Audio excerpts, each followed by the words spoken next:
تعود الفنانة المعتزلة حنان ترك خاربة للتمثيل، ده بعد تصريح من المخرجة السينمائية هالة خليل اللي أحدثت جدل حول عودة حنان ترك للتمثيل مرة أخرى منذ اعتزالها عام 2012 بعد آخر أعمالها فيلم المصلحة مع أحمد السقا وأحمد عز.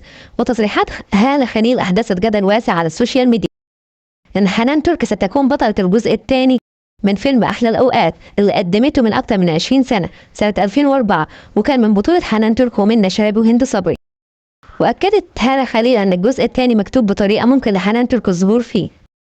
أكدت الناقدة ماجدة موريس أن قرار العودة لابد أن يكون نابع من حنان نفسها. السيناريست سمير الجمل فبيؤكد أن رجوع حنان ترك في الجزء الثاني منطقي لفيلم أساسا كان من بطولتها. أما عن الناقد الفني أحمد سعد الدين فقال المهم إنها ترجع وهي قادرة على الأداء التمثيلي اللي كانت بتقدمه زمان.